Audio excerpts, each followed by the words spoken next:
Queridos irmãos, como nós tínhamos comentado, o estudo de hoje está no capítulo 11 do livro de Daniel. É um capítulo muito pouco compreendido, mas que o Senhor tem aberto ao entendimento da sua igreja. E ele fala de coisas que vão acontecer tão logo, por isso é tão importante. Em Daniel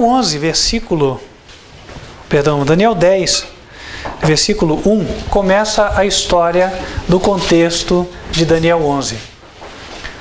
Na verdade, a revelação, desde o capítulo 10 até o 12, é uma só. Se vocês tiverem o interesse, a curiosidade de lerem em casa, do capítulo 10 até o 12, vocês vão ver que é uma narrativa só, sem interrupção. Por isso começamos no capítulo 10, porque ele nos posiciona no tempo. No versículo 1 é dito: no terceiro ano de Ciro, rei da Pérsia, foi revelada uma palavra a Daniel, cujo nome se chama Beltesazar. E a palavra é verdadeira e trata de uma guerra prolongada. E ele entendeu essa palavra e teve entendimento da visão. Então tem dois pontos chaves aqui. Primeiro é o quando ele recebeu a visão. Terceiro ano do rei Ciro. Outro é o que. Ao que se refere a visão? Guerra prolongada. A ideia de guerra prolongada é uma guerra que parecia que ia terminar antes, mas ela acabou se estendendo mais do que parecia que ela duraria. Isso mostra que o mundo vai sofrer, e muito com respeito a isso. Nós tivemos uma guerra que já não durou pouco, foi a Segunda Guerra Mundial, durou cerca de 5 anos. Agora, quando falamos de uma guerra prolongada, nós podemos esperar daí para mais. Uma guerra que vai durar muito tempo e vai alterar totalmente o cenário do nosso planeta. Ok, quando é que isso vai acontecer? Há coisas aqui que nós já estudamos, eu considero como matéria dada, e aconselho vocês vocês que estão assistindo no vídeo, a assistirem novamente as mensagens que falam de Daniel capítulo 11, do cativeiro babilônio, etc. Aqui eu só vou fazer uma breve recapitulação, então reaconselho vocês a estarem atentos ao quadro, e aí vai ficar mais fácil de acompanharem. Essa caneta não sai bem? Não, o vermelho sai, né? Tá faltando a caneta aqui. Tudo bem, vamos lá. Aqui.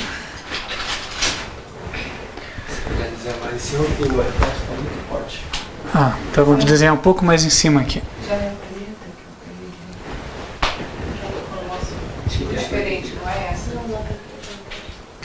Estão falando que é a outra caneta aqui. Dentro da caixa? Opa, ok. Vai melhorar para vocês aí. Então vamos lá. Agora sim. A história começa quando o povo de Israel foi levado cativo para a Babilônia. Então existe um cativeiro babilônico.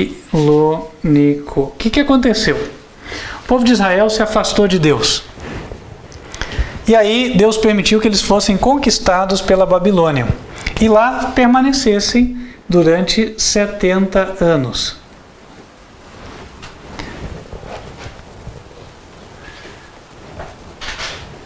Esses 70 anos finalizaram quando os babilônios foram derrotados pelos medos e persas, e mais tarde um rei de nome Ciro subiu ao trono.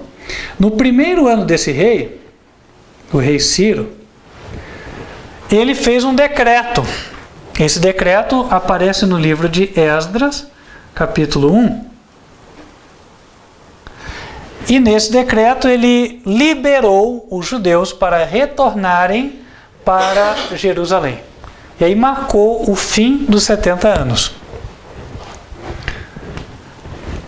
Daniel relata o ocorrido no terceiro ano de Ciro, portanto 2 anos mais tarde.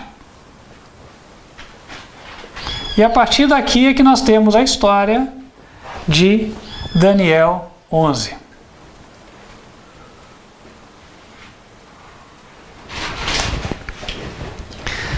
O trabalho que nós temos é transportar isso para os nossos dias, tentar entender o que é que vai acontecer na nossa época. Para isso, basta nós fazermos alguns paralelos e aí as coisas vão esclarecer. Primeira coisa a se entender: o povo de Israel era um povo que guardava o sábado e não cria na Trindade. Então eles eram sabatistas e monoteístas. Mono é de um, né? Monoteístas. Estes eram os judeus.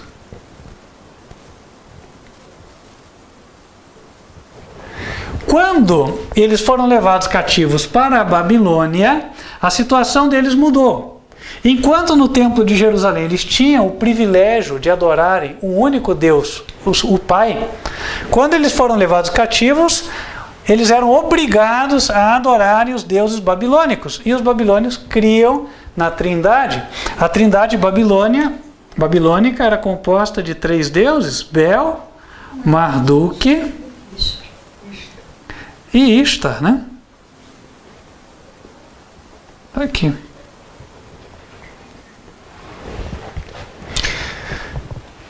E aí eles permaneceram 70 anos cativos da Trindade, ao final dos quais, pelo decreto de Ciro, foram autorizados a retornar e voltar à adoração ao verdadeiro Deus aqui. Então, aqui tem um período de Trindade.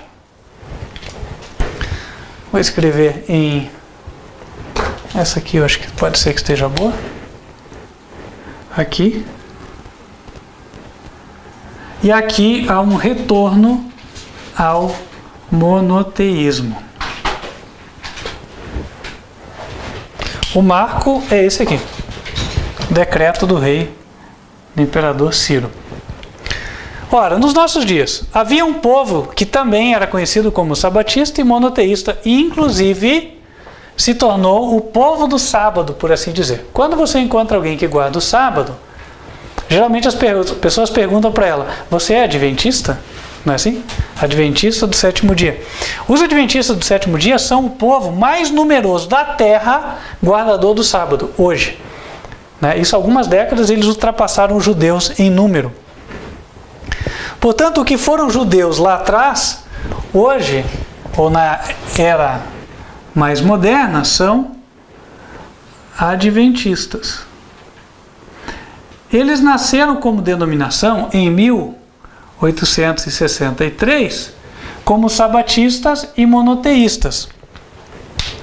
Só que em 1931 a história mudou. No livro de crença deles, eles colocaram a crença na Trindade. E exatos 70 anos mais tarde, em 2001, houve um grande levante dentro dessa denominação e muitas pessoas do mundo inteiro retornaram ao monoteísmo, abandonando a crença na Trindade. Então aqui nós já conseguimos nos achar no tempo.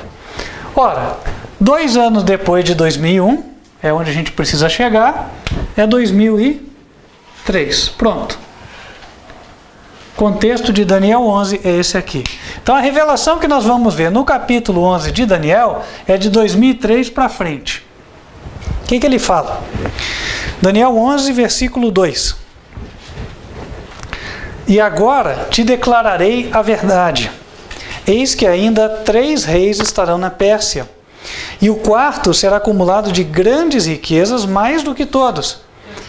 E esforçando-se com as suas riquezas, agitará todos contra o reino da Grécia. Ele fala de uma sequência de reis, governadores, enfim. Só que na época passada eram reis persas. E hoje? Os persas, eles eram conhecidos por uma característica muito peculiar, que era dar liberdade religiosa aos povos. Isso a gente vê daqui, né? O rei Ciro assumiu e logo liberou os israelitas para voltarem a cultuar o verdadeiro Deus. E nós temos, na era moderna, hoje, um país que é conhecido como o reduto da liberdade religiosa, ou seja, o refúgio que as pessoas do mundo inteiro encontraram para poderem professar a sua própria religião, que é os Estados Unidos da América do Norte. A propósito, o Império Persa funcionava nos moldes de uma república e o governo dos Estados Unidos é republicano também. Como é que a gente sabe disso? Os medos e persas tinham uma forma de governar que era: o imperador podia até aprovar uma lei. Então, por exemplo, o legislativo vem lá, os príncipes falam: olha, rei, a gente queria que o senhor aprovasse que durante 30 dias ninguém vai poder orar para outro Deus senão só para o senhor. Aí o rei Dario, isso é uma história real, foi lá e caneteou, né? Disse: não, tudo bem, é assim. Daí ele descobriu que aquilo era uma trama para poderem pegar quem? Daniel. Está lá em Daniel capítulo 6. E aí, quando ele percebeu, ele tentou de toda forma mudar a história. E foi quando os príncipes disseram: sabe, ó rei, que é uma lei dos medos e persas que nenhum edito que o rei decrete pode revogar. Ou seja, uma vez aprovado, o rei mesmo é sujeito à lei. É o que acontece na República. Aqui mesmo, né? Nosso presidente Jair Bolsonaro. Se ele aprovar uma lei, ele tem que pensar bem antes, porque depois que ele assinar, que a caneta dele passar ali pelo papel, ele está obrigado a cumprir aquilo que ele assinou. Então, voltando para cá, os persas representam os Estados Unidos. Daniel 11 vai falar de algo que acontece lá. Estados Unidos. Ele disse assim: olha, 3 reis vão estar na Pérsia, e o 4º vai ser acumulado de mais riquezas e vai agitar todos contra o reino da Grécia. Em 2003, o presidente americano era George W. Bush, que teve os dois governaram, né? O pai e o filho. Esse aqui já era o filho. O George Bush, ele ficou no poder até 2008. Aí em 2008 entrou outro, o Barack Obama.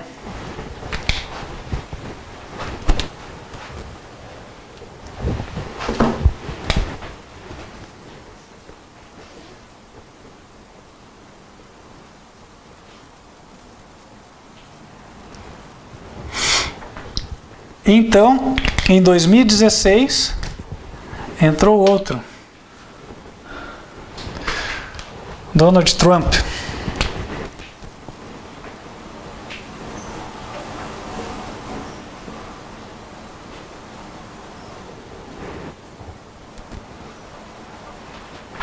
O que é a profecia diz?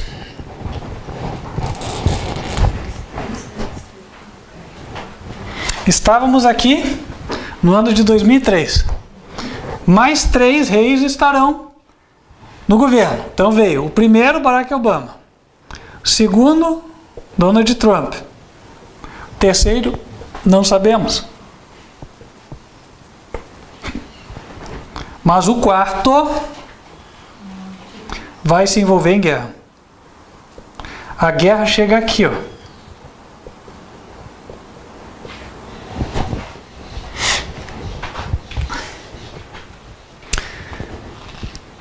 A guerra, no passado, foi contra a Grécia. No presente, é a guerra dos Estados Unidos contra aquele que representa a oposição aos princípios de governo americanos. Nós já estudamos isso com detalhes, a gente vai tentar fazer um paralelo. A Grécia, ela tinha uma característica de catequizar os povos, isso mesmo, catequizar. Só que não era o nome usado. O nome usado era outro, era helenismo, helenizar, né? E o helenismo significa tornar-se grego. Então, quando eles conquistavam um lugar, logo o lugar tinha que incorporar a cultura grega. Por exemplo, Jogos Olímpicos. Está aí a prova de que aconteceu mesmo, né? Até hoje, o mundo inteiro está em Jogos Olímpicos, né? Sistema de educação é grego e assim por diante. Tem uma série de outras coisas. Bom, ocorre que existe um país hoje, reconhecido como tal, cujo interesse é catequizar o mundo inteiro e fazer todos seguirem a sua doutrina. É o Vaticano. O único país que você vê que tem essa esse objetivo, essa meta. Então a guerra vai ser entre Estados Unidos e Vaticano. Ah, eu não acredito, tá bom, isso aí não estou aqui para discutir com ninguém. Vai acontecer isso aí, tá? Agora, o Vaticano não tem exército. Será que é a guarda suíça que vai guerrear contra os Estados Unidos? Claro que não, né? Aquele pessoal vestido com aquelas roupinhas coloridas, né, que a gente vê lá no Vaticano. Não é. Ora, mas tem muitos países que estão alinhados com a ideia do Vaticano. E qual que é a ideia do Vaticano? Pouca gente sabe. Para saber isso, a gente tinha que voltar um pouquinho na história. Eu só vou contar um pouco de história aí para vocês. Lembram que lá na Idade Média, a igreja dominava junto com o Estado? Então era o Papa e os reis, né? Então, só que quando lá em 1798, as forças de Napoleão Bonaparte entraram em Roma, elas aprisionaram o Papa. A França estava cansada do catolicismo. Por isso houve a Revolução Francesa. Cansado de serem explorados pelos nobres e pelos religiosos. Então chegaram a declarar o ateísmo, acharam que a solução era essa. Mas e não entenderam que o problema não estava em Deus, estava na igreja, né? Bom, aprisionaram o Papa. E daí o que aconteceu? A partir dali, os papas, pelo seu orgulho, por não reconhecerem que agora não tinham mais aquele poder, mantiveram-se reclusos. Só que não parados. O que eles fizeram? Eles redigiram uma doutrina, chamada doutrina social católica. Era algo que já se praticava na prática, assim, efetivamente. Só vou tirar que está quente, né? Era algo que já se praticava, só que... Obrigado. Não estava assim, sistematizado, escrito. Os jesuítas já faziam isso, disse que até no Paraguai aqui, que eram alguns conceitos que hoje a gente conhece. Eu vou falar alguns deles. Tem que haver reforma agrária. Já ouviu falar disso aí? Opa, esse já, né? Outra coisa que se dizia também: o trabalhador tem direito de se associar em sindicatos. E a greve é um instrumento legítimo como instrumento de pressão. Outra coisa que também se falava ali, eu quero não faltar aqui alguns princípios que são básicos, né? Que a propriedade privada, em primeiro lugar, ela tem uma função social, né? Ou seja, primeiro ela atende o público, ou seja, na prática ela não é privada, ela é de todos. Onde vocês veem isso aí? Parece a doutrina do Karl Marx, doutrina comunista ou de partido de esquerda, né? Pasmem, Karl Marx estudou 5 anos em escola jesuíta e acredita-se que era um discípulo do Papa dos jesuítas naquela época e cumpria a cartilha jesuíta. Então, na verdade, o que ele expôs não foi nada novo, não tem nada novo debaixo do sol. Aí tem tanta gente que defende, né, o comunismo. Olhem para todos os países onde o comunismo foi implantado, o que aconteceu? A classe média desapareceu, ficou um bando de pobres, né, e um punhadinho de gente rica, amigo do governo, que eram donos de quase tudo, certo? E a mídia, a imprensa cobrindo tudo isso aí, não fala nada. A mídia só fala pontos positivos do governo. A gente via isso da União Soviética, né? Estamos vendo o nosso vizinho agora, Venezuela. E não é diferente em outros países. Agora, isso é o comunismo? Não, isso não é o comunismo, isso é o catolicismo. Isso é que as pessoas não sabem. Esse é o projeto de poder da Igreja Católica. E tem países que estão alinhados com isso. Como é que eu descubro? Agora sim. Qual é o país que busca estabelecer essas ideologias de esquerda e tal? Bom, vamos lá. Qual que é o país que gosta de um sistema de governo absolutista? Né? Todos esses governos estão alinhados com a doutrina social católica. Fascismo, nazismo, comunismo, todos terminam igual, inclusive, né? Ismo. Mas não posso falar assim porque tem o capitalismo, né? Que daí não tá alinhado com isso. Mas enfim, né? Eles estão alinhados, é o projeto de poder da igreja. Aí você começa a ver vários países que estão alinhados com o projeto de poder do Vaticano. Outra coisa que está dentro da doutrina social católica, que vocês não sabiam, mas quando começa a doutrina social católica, eles dizem assim, que essa doutrina é uma recomendação de como o governo deve operar. Eles estão meio que dizendo, ó, o governo vai ser assim. Então a nova ordem mundial vai ser assim. Então os países vão assimilando isso aí. Aí eles vêm com um discurso bonito na mídia. Não, nós somos adeptos da globalização, do multilateralismo, da igualdade de voz entre os países. Então o país paupérrimo, né, que não tem uma boa administração, tem uma péssima administração, gasta com, eles dizem de gastos sociais, né? Gasta com tudo que a gente que não quer trabalhar, né? Aí ele fica devendo, quem tem que bancar a conta? O país que faz mais poupança. Onde o povo trabalha, onde o povo poupa e tal. Bom, então voltando aqui, o que acontece? Os Estados Unidos passam a ter vários inimigos, tá? Quais são os inimigos? China, Rússia, França, Alemanha, né? E uma série de outros países com essa vertente esquerdista. Venezuela, aqui na nossa América Latina. Cuba, né? Então, nós estamos vendo um cenário de guerra se aproximando. Outro dia a gente comentou aqui uma notícia que saiu sobre aquela crise com a Huawei, ou a Huawei. A Huawei é fabricante chinês de telefones. Os Estados Unidos não querem deixar o telefone Huawei entrar em áreas estratégicas porque entendem que os chineses estão fazendo o quê? Espionagem. Aí veio uma reportagem da BBC, onde eles disseram assim, o que está acontecendo é um conflito entre duas ordens e não se sabe qual delas vai vencer. As cabeças pensantes do mundo já sabem que essa guerra vai acontecer. Agora nós, os servos de Deus, pela profecia, nós temos que saber de antemão e não temos que estar duvidando das coisas. Vai acontecer uma guerra. Essa guerra vai ser entre os Estados Unidos e outras potências mundiais. E aqui nós podemos alistar os candidatos, né? Os candidatos são esses aqui, ó. China, Rússia, não exatamente nessa ordem. O foco não é esse, né? China, Rússia, França, Alemanha.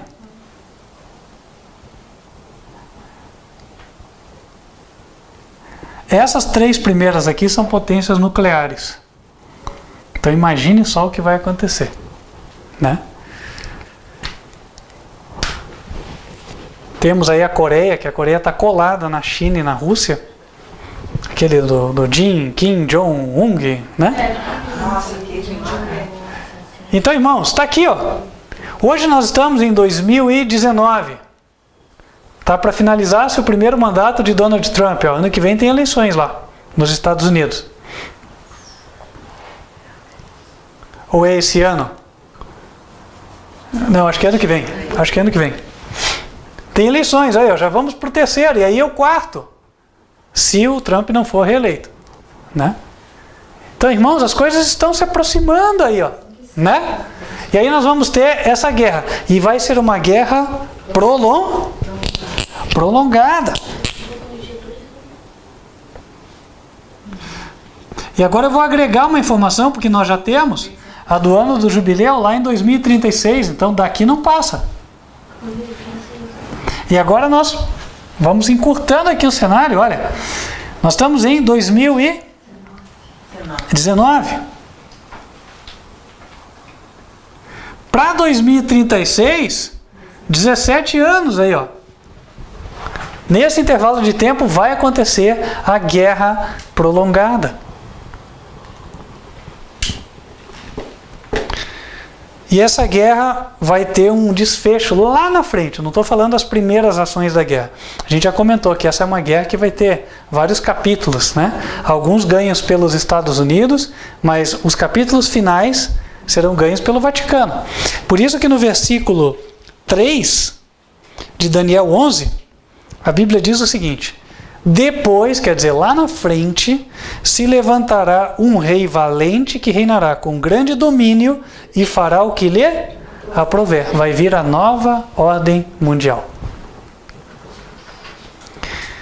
Versículo 4: mas estando ele em pé, o seu reino será quebrado e será repartido para os quatro ventos do céu, mas não para a sua posteridade, nem tampouco segundo o poder com que reinou, porque o seu reino será arrancado e passará a outros.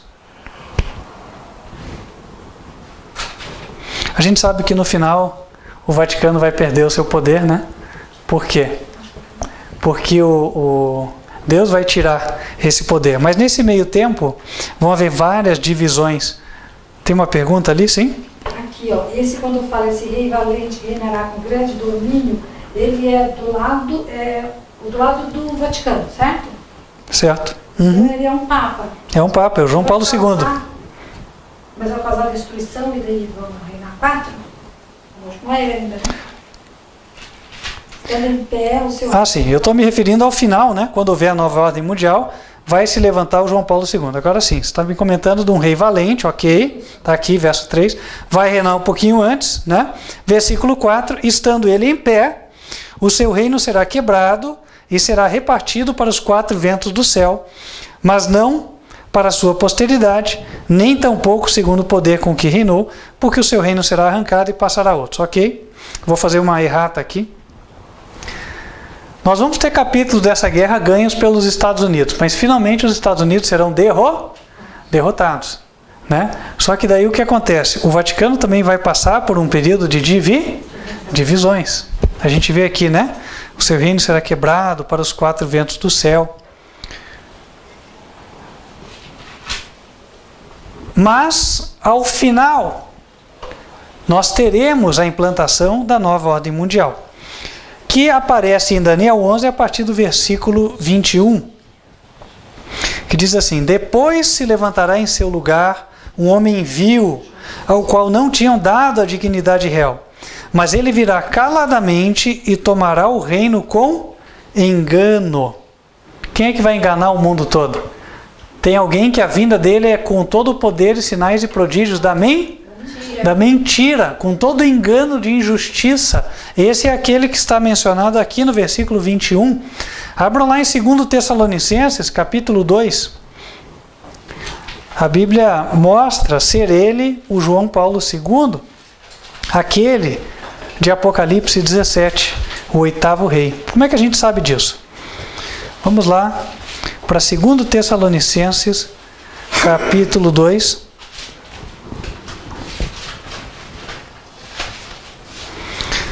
Versículo 3. Ninguém de maneira alguma vos engane, porque não será assim sem que antes venha a apostasia e se manifeste o homem do pecado, o filho da perdição. Filho da perdição. Mas a Bíblia diz em Apocalipse 17, versículo 11, que a besta vai à perdição. Então eu vou tentar encaixar aqui.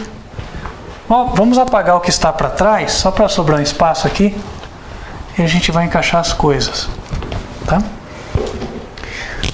Notem, em Tessalonicenses nós temos o filho da perdição. Lá em Apocalipse 17, versículo 11, tem que a besta vai à perdição. Estão vendo que é a mesma coisa? Perdição é perdição. O filho da perdição é aquele que vai para a perdição. Então é um acraseado aqui.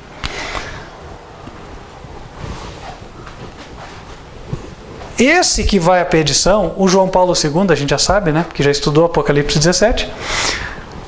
Esse é o mencionado aqui em 2 Tessalonicenses, capítulo 2. Agora, na sequência do texto, a Bíblia nos dá algumas informações adicionais que nos permitem conectar esse texto de Tessalonicenses com o texto de Daniel 11. É isso que a gente vai fazer agora. Olha lá. Versículo 9.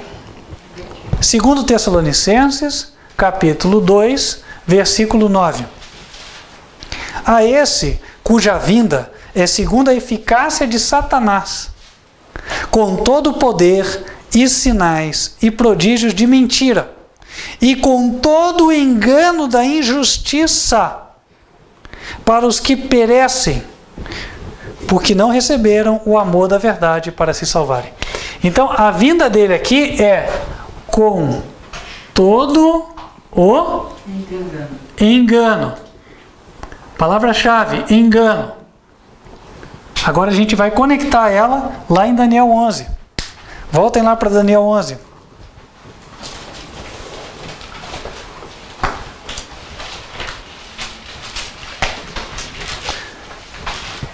11, versículo 21.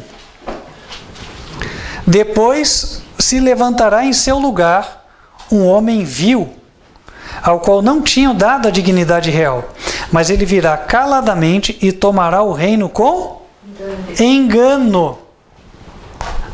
Então ele vem e toma, ou tomará o reino com engano. Então é assim. Ele vai aparecer, ele não era rei, ele vem como papa. Só que ele vai aparecer no mundo, o mundo vai se maravilhar e aí o mundo vai entregar o poder para ele. Sim. Mas aonde se encaixa 42 meses? Onde se encaixam os 42 meses? Ok. Então ele recebe o poder e aí ele vai governar por 42 meses, que vão compor o período final aqui. Aqui, ó, 42 meses. É o reinado de João Paulo II, quando os reis da terra entregam o poder para ele. E de 2036 menos 3 anos e meio, nós estaremos em 2033. Está aqui. Né? Então, em 2033 é quando ele recebe o reino. Agora, quando é que ele aparece? Aparece bem antes, a gente já viu. Ele aparece em 2031. Né? Então, irmãos... Mas o período de atuação dele é de 3 anos e meio ou de 7 anos? Período... Aqui a Bíblia diz o seguinte: quanto tempo ele vai reinar? Vamos abrir lá em Apocalipse 17. Versículos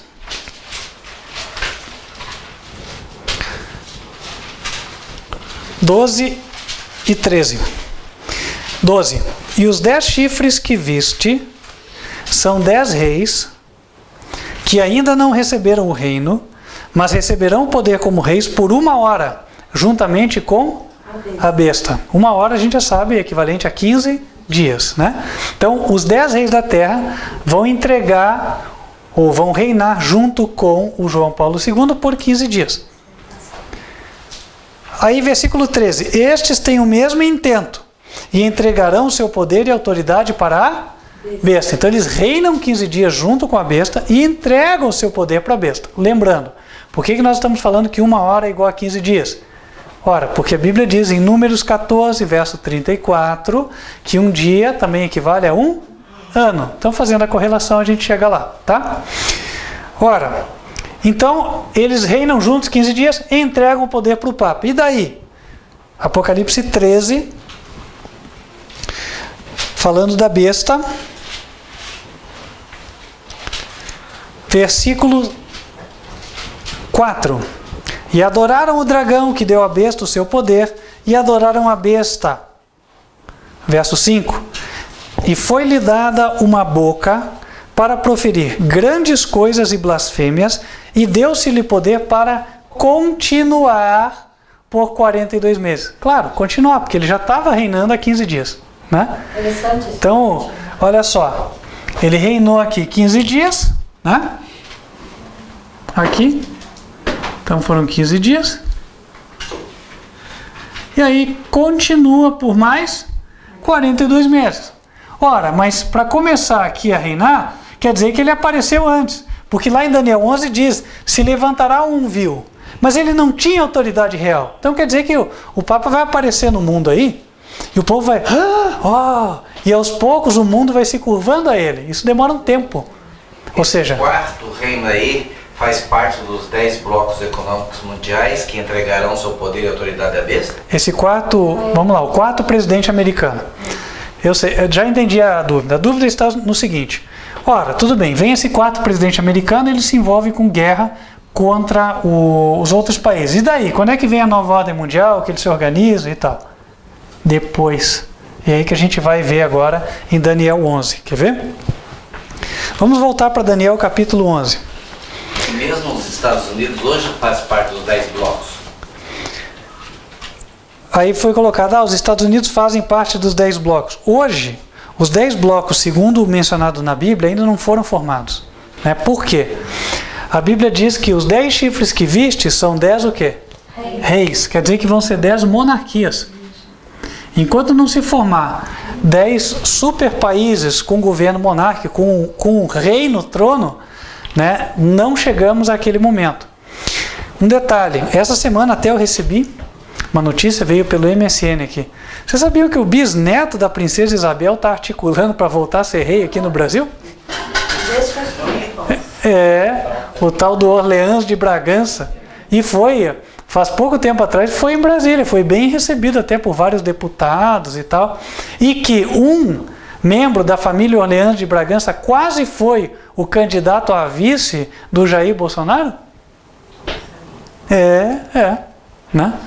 Então, irmãos, o que acontece? Eles estão comendo pelas beiradas, estão vindo aí, ó, né? Então, as coisas estão acontecendo. Qual que é a ideia? E eles vêm com cada argumento, e aí você começa a entender aonde as coisas vão chegar. Só fazendo um breve parênteses aqui, mas eu não vou me perder aqui. O parênteses é o seguinte: a mídia está bombardeando o povo com uma série de notícias para fazer o povo não acreditar em nenhum tipo de governo. Não vale nem direita nem esquerda. Por quê? A ideia é sempre a mesma. Você cria o problema e depois você apresenta a solução que você já queria impor. Entende? É ordem a partir do caos. Então o problema é, esse país é uma república, mas a gente vai querer transformar esses países todos em monarquia. Então o que a gente vai ter que fazer? Primeiro teve um plebiscito lá atrás. Vamos ver se o povo aceita. Vai que o povo aceita. Se aceitar, ficou mais fácil, né? Em 93, se eu não me engano, tivemos, ou quem teve, votou para ver se o país ia ser uma república ou uma monarquia. Lembram disso? Sim. Quem que ganhou? República. Sim. Monarquia ganhou, acho que 14% só dos votos, né? Depois, daí começou um outro trabalho, né? De tal maneira que hoje, boa parte do brasileiro diz assim, todo mundo que subir lá em cima, ninguém está pensando na gente, é tudo corrupto, tem que soltar uma bomba lá em Brasília, destruir todo mundo e tal, né? A gente escuta isso várias vezes. Era exatamente o que queriam que o povo pensasse. Qual é a solução que eles vão trazer? Monarquia. Qual o argumento que eles estavam usando?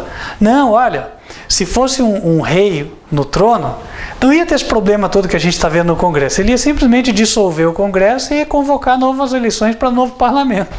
Simples assim, né? Quer dizer, eles olham considerando que o rei ia ser bom, ia ser temente a Deus, justo, pensando no bem da população. Mas se viesse um tirano. Agora, a história demonstrou que ocorre normalmente o contrário. O rei é um déspota, né? É uma pessoa que pensa só nele e na sua família. Só é favorecido quem é amigo dele e da sua família. Isso é uma monarquia, normalmente. Certo? Então, isso é um problema. Eles estão trabalhando e dentro de poucos anos isso vai acontecer. Nós vamos passar por movimentos políticos internos muito fortes dentro do Brasil e em outros países nos próximos anos. Preparem-se, é o que vai acontecer. Essa paz que nós temos aqui não vai durar muito tempo. Esse governo Jair Bolsonaro aqui é o último respiro que a gente está tendo aqui, né? Porque eles meio que estão assim, levando as coisas com rédea curta, certo? Até quando? Não sei. Não sei. Mas é o último respiro que nós temos, de relativa paz. Depois nós vamos virar um país em convulsão. Até nós chegarmos naquilo lá. Né? Então assim, hoje é o tempo que nós temos, né, de aproveitar, pregar, etc. Bom, não vamos perder o foco, tá?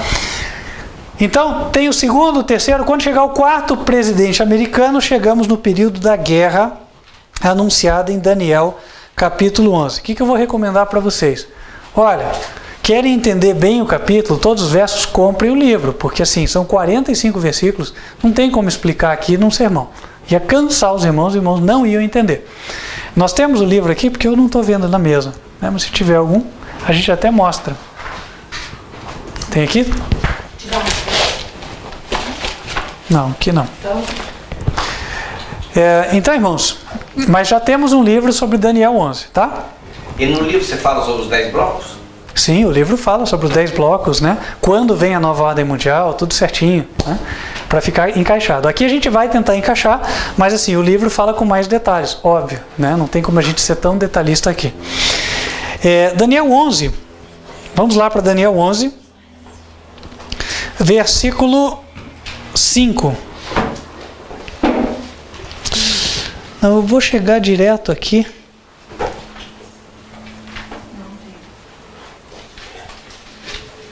Vai ter que ser aqui. Falando do rei do sul. Para entender o contexto, a gente vai ter que ler desde o 5, tá? E se fortalecerá o rei do sul e um de seus príncipes, e este se fortalecerá mais do que ele, e reinará, e domínio grande será o seu domínio. Mas, ao cabo de anos, eles se aliarão. E a filha do rei do sul virá ao rei do norte para fazer um tratado, mas não conservará a força do seu braço, nem ele persistirá, nem o seu braço, porque ela será entregue, e os que a tiverem trazido, e seu pai, e o que a fortalecia naqueles tempos. Agora parece difícil de entender, mas quando isso aqui se cumprir, vai ser ler história, vai ser muito fácil, vai parecer o jornal do dia. Porque aqui ele não está colocando símbolo nenhum, só está contando uma história. Olha, assim, assim, assim, assim. Vamos tentar esmiuçar, tá? E se fortalecerá o rei do sul. Daniel 11 fala de uma batalha entre reis do sul e do norte.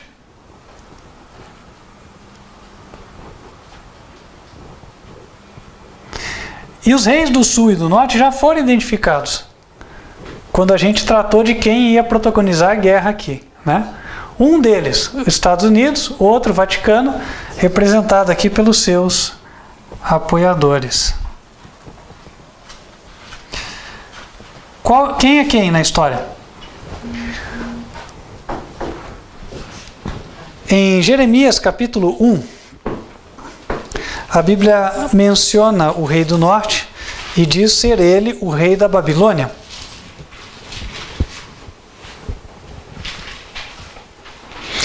O livro de Jeremias, para quem não sabe, o foco dele é a invasão e a tomada de Jerusalém pelos babilônios. Nesse contexto, no versículo 14, ele diz assim, Jeremias o quê? Jeremias 1, versículo 14. Disse-me o Senhor, do norte se descobrirá o mal sobre os habitantes da terra. Pois eis que eu convoco todas as famílias dos reinos do norte, diz o Senhor, e virão, e cada um porá o seu trono à entrada das portas de Jerusalém, e contra todos os seus muros em redor, e contra todas as cidades em Judá.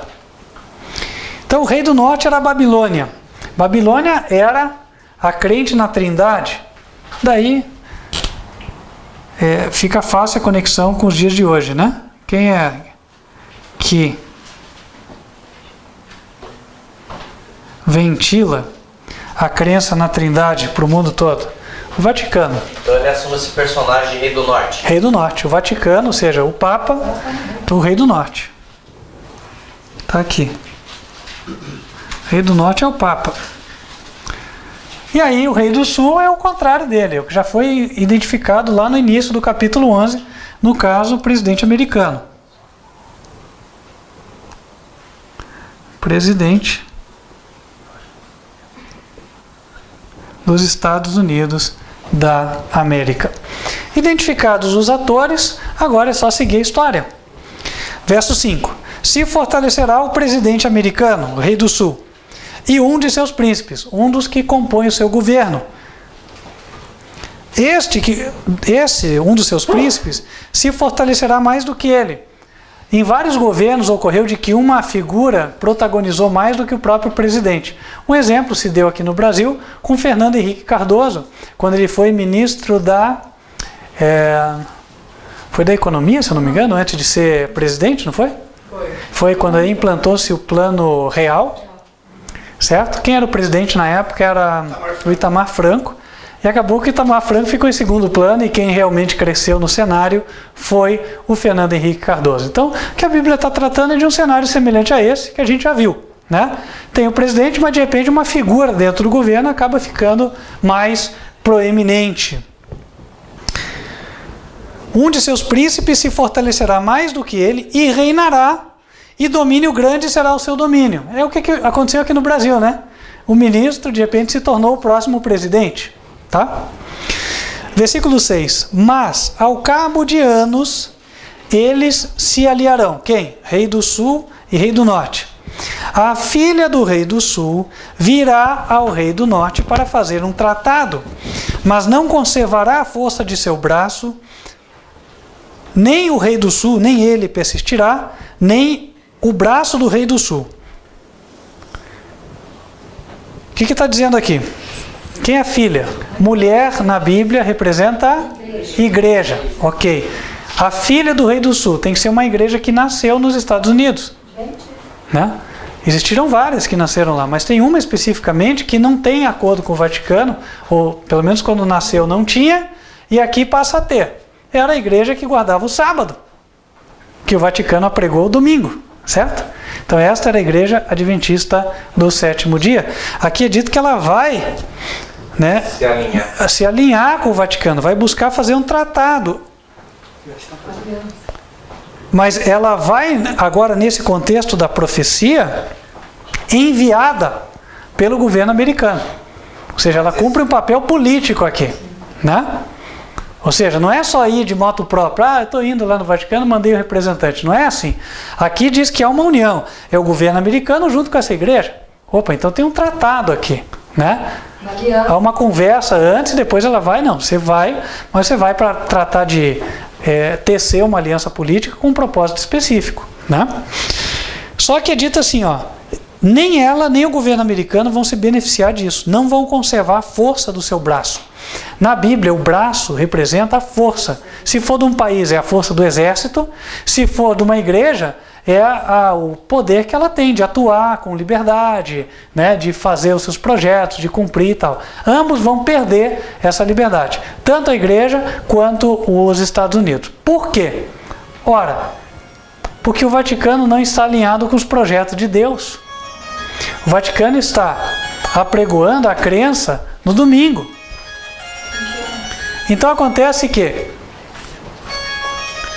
quando o país da liberdade religiosa, os Estados Unidos, vai buscar fazer acordo com o inimigo da liberdade religiosa, que é o Vaticano, vai perder a bênção de Deus. E vai perder a proteção de Deus. Quando a igreja adventista, que nasceu sendo a depositária da verdade do sábado, se alinha com a igreja que está apregoando a mentira do domingo, também vai perder a bênção de Deus e não vai conservar a força do seu braço. Então a lógica por trás da revelação é essa, né? Quem se afasta dos projetos de Deus e vai buscar se estabelecer por aliança política, vai se dar mal. Vai perder a bênção, vai ser conquistado. Ou seja, quando os Estados Unidos se alinharem com o Vaticano, rapidamente vai vir a ruína nacional. E a igreja adventista também, rapidamente vai ver a sua ruína. Continua aqui. Eles não persistirão. Por quê? Porque ela será entregue. Ah, isso é uma coisa que ela não espera. Mas no momento certo, os Estados Unidos vão entregar os adventistas na mão do Vaticano. Imagina o que vai acontecer com eles, né?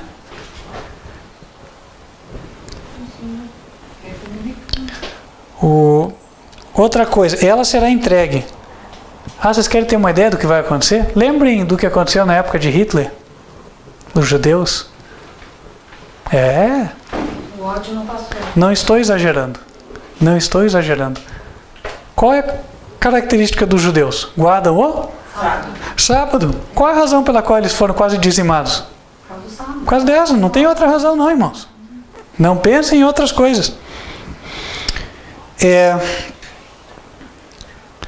Ela será entregue, os que tiverem trazido ela serão entregues, o seu pai e aquele que a fortalecia. Ou seja, ela e o governo americano todos vão estar no barco da destruição. Verso 7. Mas do renovo das suas raízes, um se levantará em seu lugar. Então, do renovo das raízes, quer dizer, alguém vindo de dentro dos Estados Unidos, um renovo das raízes daquele rei do sul. Se levantará em seu lugar, virá com o exército, entrará nas fortalezas do rei do norte, operará contra elas e prevalecerá. Aqui está um capítulo da guerra prolongada que é vencido pelo rei do sul. O primeiro capítulo da guerra, quem ganha? Estados Unidos. Né? Agora, ganhar uma batalha não significa ganhar a guerra. Ele entra, prevalece contra o rei do norte e diz que leva, verso 8, vai levar os seus deuses, suas imagens, os utensílios de prata e de ouro, vai levar cativos para o Egito. E por alguns anos ele persistirá contra o rei do norte. Ora, qual que é o lugar que está cheio de imagem, cheio de ouro? O Vaticano. Quer dizer que os Estados Unidos, ao vencerem a guerra, vão se apropriar de muita coisa aí que pertencia ao Vaticano, certo? Nós já estamos a esta altura aqui, ó. Mas só um pouquinho, esse no renovo das suas raízes é aquele que se tornou mais proeminente do que o presidente? Se esse renovo é aquele que se tornou mais proeminente, essa é a pergunta. Do certo, né? Entendo que não, porque aquele que era proeminente ele ficou no passado ali, né? Já fez aliança tal, depois veio outro. Ou seja, os eventos finais serão rápidos, muita coisa vai acontecer, vai ser um cenário bastante conturbado. E note como isso não é difícil. Nós vivemos isso no Brasil. Dentro de 3 anos, nós tivemos 3 presidentes. Nós tínhamos a Dilma Rousseff, aí ela sofreu impeachment, entrou o Michel Temer, durou 2 anos e agora já temos o Jair Bolsonaro. Nós estamos em 2019. Em 2016, de 2016 para cá, 3 presidentes, entendem? Então as coisas hoje podem parecer muito estáveis lá nos Estados Unidos, mas nem sempre serão assim, né? Continua. E aí, irmão, só vou colocar isso porque... Por que Deus está permitindo que as coisas aconteçam aqui no Brasil? Primeiro, porque Ele deu mais luz aqui, para que nós possamos entender o que vai acontecer lá na frente. Então a gente vivencia o cenário aqui e consegue entender o que vai acontecer lá, se nós formos sábios. Agora, se nós adotarmos aquela postura de não, eu sou cético, eu sou pragmático, eu só acredito quando eu vejo, eu não vou ser dado a especulações e tal, pois é, você é daqueles que na época do dilúvio foram levados pelas águas, né? Então vamos voltar aqui. Versículo 9. E entrará no reino do rei do sul e tornará para a sua terra. Então, nesse capítulo de guerra prolongada, a primeira vitória americana. Versículo 10. Mas seus filhos, os filhos do rei do norte, intervirão e reunirão grande número de exércitos. E um deles virá apressadamente e inundará e passará. E voltando levará a guerra até a sua fortaleza. Então, dessa vez, os aliados do Vaticano vão avançar e vão chegar até a fortaleza. Quando a gente fala fortaleza de um país, o que a gente pode entender? Eu posso entender como locais fortificados, eu posso entender como a própria capital do país, enfim, depende do contexto, né? Mas chegar até a fortaleza é um lugar perigoso, né? Porque a fortaleza é onde você garante ali a tua sustentação na guerra, né? Mas por que os cativos ali para o Egito? Desculpa perguntar, mas eu estou estudando esse capítulo hoje, não, falar levar cativos para o Egito, a ideia é a seguinte, o Egito sempre representou o mundão, né? O pecado. E outra, que o Egito também é chamado no Antigo Testamento de besta do sul. Se quiserem procurar aí, querem procurar na Bíblia, tipo computador, né? Irmão Cândido aí, que é expert nessa parte aí, o Egito é chamado de a besta do sul. Tanto que nessa época, lá no passado, quando você fala rei do norte e rei do sul, se você olhar no mapa, o rei do sul é o Egito. Por quê? Isaías 30, verso 6. Tá lá, tá aqui o lugar lá, a terra de Israel, Palestina lá. Para o norte, mais ou menos aqui, a gente tem a Babilônia. Então aqui era norte, né? Então aqui está o nosso mapa. Aqui já começa o continente africano e aqui está o Egito. Então, quando ele fala levará para o Egito, pode-se entender tanto estão levando para os Estados Unidos aquilo que foi conquistado, né? Quanto também levando para quem ama o mundão, né? Porque o Egito sempre representou o mundo, né? Tanto que o povo de Israel, quando estava no deserto e caía em pecado, eles queriam voltar para o Egito, não era assim? Sempre, não, quero ir para o Egito, as panelas de carne do Egito e tal, aquelas coisas todas. Tá aí. Então aqui era o sul.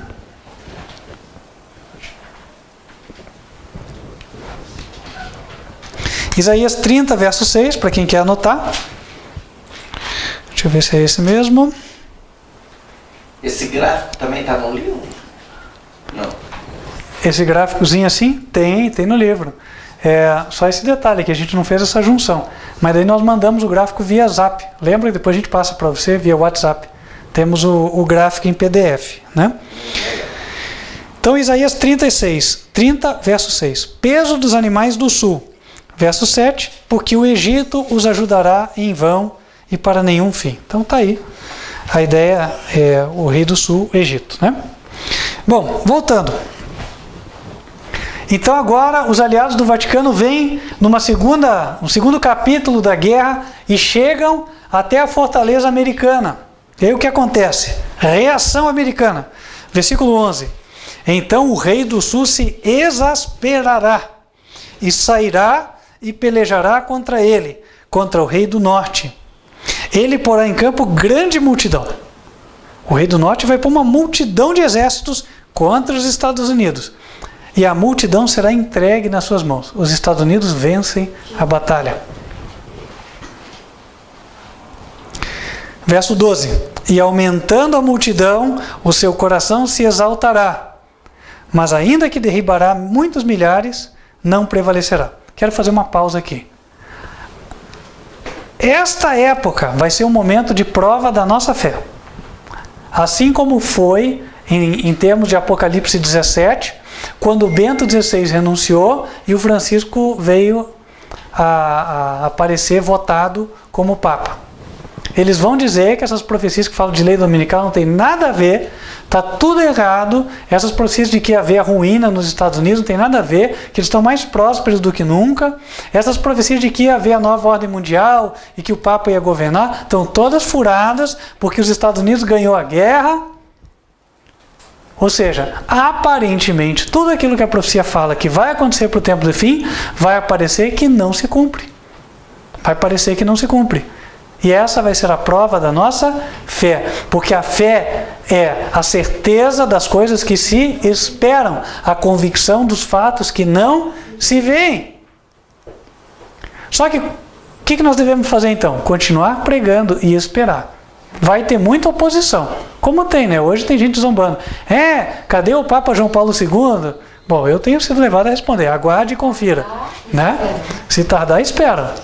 Virá. Ora, aqui a mesma coisa. Só que a Bíblia diz, tudo bem, ele vai derribar milhares, mas não vai prevalecer. Versículo 13. Porque o rei do norte tornará e porá em campo uma multidão maior do que a primeira, e ao cabo de tempos, isto é, de anos, virá à pressa com grande exército e com muita fazenda. Verso 15. E o rei do norte virá e levantará baluarte e tomará a cidade forte, e os braços do sul não poderão subsistir. E aí, irmãos, a sequência dos versos até o versículo 20 fala da vitória dos aliados do Vaticano e o tempo que antecede a vinda do Papa João Paulo II. Depois dessa vitória dos aliados do Vaticano, é que vai haver o impacto do asteroide, e aí vai vir o João Paulo II. Quinta trombeta, né? O João Paulo II vem logo depois do asteroide. Ele vai aparecer logo depois do impacto do asteroide. Irmãos, muita coisa está por vir. E quem não quiser crer, vai ser levado pelo engano. Quem vai ser salvo? Quem for crendo na revelação progressiva da profecia. Não basta crer no que aprendeu até aqui, até ontem. Note que quem tinha aprendido as profecias e acompanhado até 2013, 2014, 2015, se não acompanhar o que vem até hoje, vai ser levado de novo pelos enganos. Porque tem coisas aqui que esclarecem cenários que a gente vai vivenciar que antes não estavam claras. E podem levar a derrubar a fé. Olha, hoje eu falo com pessoas conhecidas, até de nós todos aí, que não acreditam mais em Apocalipse 17. Pessoas que já ajudaram na pregação, inclusive. Então não basta você vir com a profecia até um tempo e falar, não, até aqui eu acreditei, já está bom. Não está bom. A profecia continua clareando na mente do servo de Deus, né? E nós precisamos ter mais e mais luz até o final. Aqueles que andarem na luz progressiva da profecia, esses vencerão. Aqueles que não andarem serão derrotados, né? Irmãos, nós vamos fazer uma pausa por aqui. Nós não queremos estender demais, senão acaba que não se absorve aquilo que se estudou. Já foi bastante, inclusive. Né? Bastante conteúdo. Mas deu para entender? Sim. Então nós vamos fazer uma breve recapitulação. Certo? Acompanhe aqui no quadro, por favor. Vamos tirar o que pode desviar a atenção.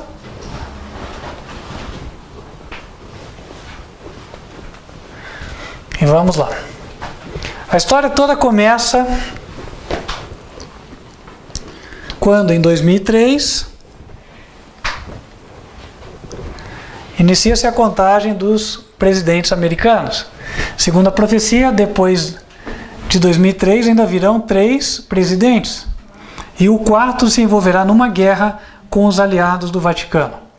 2 desses presidentes nós já conhecemos. Barack Obama, já é passado. Donald Trump, presente. Um 3º há de vir e o 4º se envolverá na guerra. Quando começar nesse contexto, vai tentar se fazer uma aliança com o Vaticano. Essa aliança que vai trazer como consequência a ruína americana. Mas a ruína americana não vai ser imediata. Essa aliança também vai trazer como consequência a ruína da Igreja Adventista. Entenda-se, também essa ruína não vai ser imediata. E aí começa-se a guerra. Essa guerra nos mostra pelo menos 2 grandes batalhas sendo vencidas pelos Estados Unidos. Então, Estados Unidos vencem pelo menos aqui 2 grandes batalhas.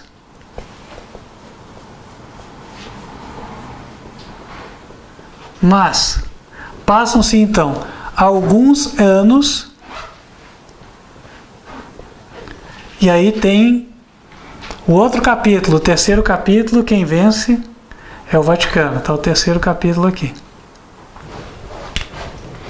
E depois que o Vaticano vence, ou seja, que os países aliados vencem a guerra contra os Estados Unidos, é estabelecida a nova ordem mundial. E aí é que vem o asteroide, o João Paulo II, etc. Né? Ou seja, aqui haverá uma grande quantidade de eventos ocorrendo em pouquíssimo tempo. Porque quando chegarmos aqui nos 42 meses, já faltam 3 aqui em João Paulo II, quando ele vem, né, logo depois do asteroide, são cerca de 5 anos para o fim. Então, o que eu posso dizer para vocês? Tudo isso aqui, até essa guerra prolongada, vai nos levar até 2031. Há quantos anos nós estamos? De 2019 para começar uma guerra que vai ter já um desfecho lá pelos idos de 2031. É pouco tempo, irmãos. Pouco tempo. Né? Então, olha, eu gostaria que os olhos de todos fossem abertos. Eu ando durante o dia e eu medito nas coisas que vão acontecer. Né? Eu fico ponderando, né, naquilo que Deus espera de nós, o que nós devemos fazer e tudo, né? Sim. O tempo que a nossa fé vai ser provada seriam as 70 semanas? Se o tempo no qual a nossa fé vai ser provada seriam as 70 semanas? Nesse particular, não necessariamente, né?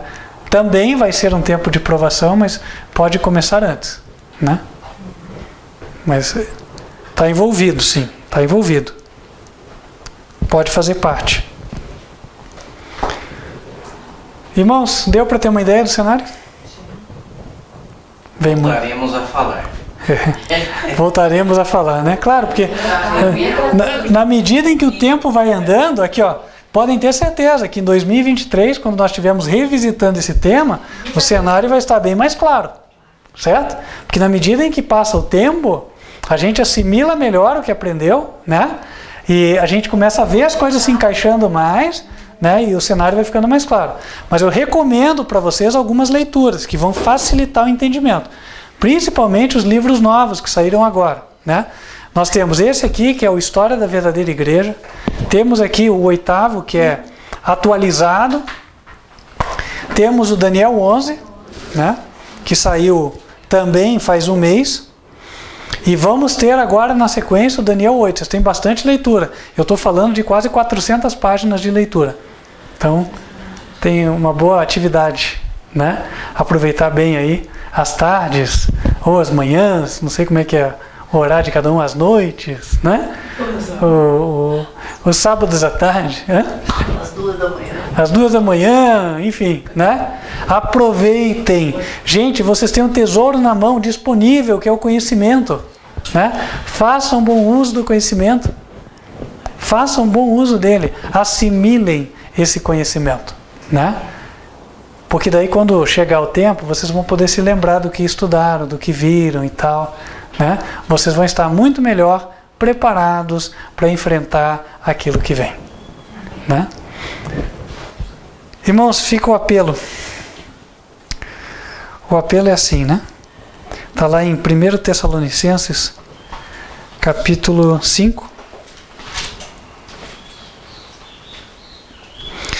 versículos 20 e 21. Não desprezeis as profecias, examinai tudo, retende o bem. Quem gostaria de fazer esse propósito com Deus? Fala assim, olha, eu quero examinar as profecias, quero reter tudo, quero estar firme.